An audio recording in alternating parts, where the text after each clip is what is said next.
opportunity to see what would happen if the world simply stopped. Here it is. We're in it. Stores are closed, restaurants are empty, streets and 6-lane highways are barren. A carless Los Angeles has clear blue skies, as pollution has simply stopped.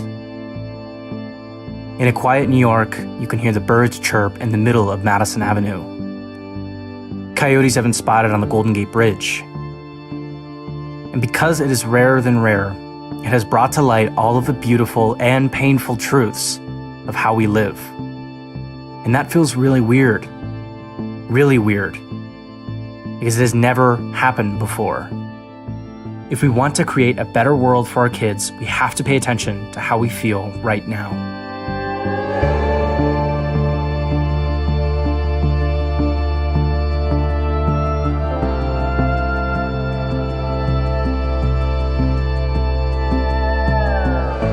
Even with an enormous number of people hidden away, not working, we can still get food on the shelves and keep the lights on. Has anyone else noticed how little is unavailable with so many people in isolation? The old normal was abnormal, and we all experienced the stress of our unsustainable system. Our society was based on artificial values that were traded on the stock market in a system which requires everyone to be slaving away, often doing redundant or unnecessary things to create productivity. Most of our constant spinning on the hamster wheel was pointless. It made fake value for fake money.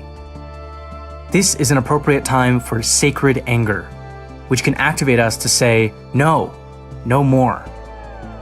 The biggest thing the rich are afraid of is you figuring out that we could all be moving a lot more slowly and getting along just fine. An efficient society would burn a lot slower. No hustle. If our entire economy wasn't dependent upon perpetually creating infinite growth within clearly finite systems, like our biosphere and available resources, perhaps we wouldn't have to choose between growth and a huge number of people dying for that illusion. If we build a society based on what we need, instead of what the endless programming has conditioned us to believe that we want, we wouldn't be ravenously consuming through every resource and drowning in the waste left behind. We could have everything that we need and a whole lot more. Imagine we reduced ourselves to the jobs we need, a few we want, and shared the tiny amount of essential labor remaining, so nobody works that much at all. Instead of 70% of people being canned up inside, they share the work being done by the essential workers now. We have enough people at this point and enough automation, which is growing rapidly, that nobody should need to work 8 or 10 or 14 hours a day. It's absolutely exploitive to be slaving away at these made-up bullshit jobs.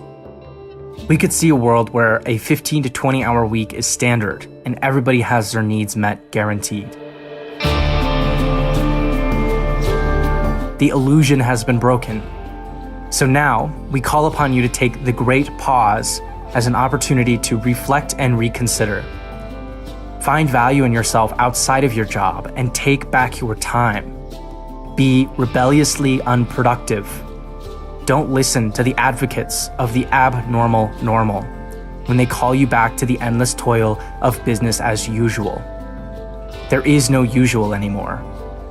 Know that even when they tell you it's necessary, it isn't. We can support each other through mutual aid, and together we can be immovable.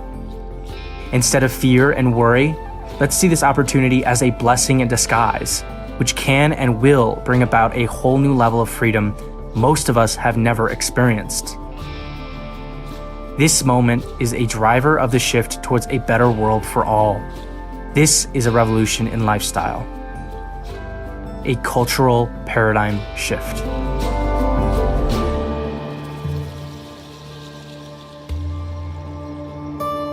Stay tuned.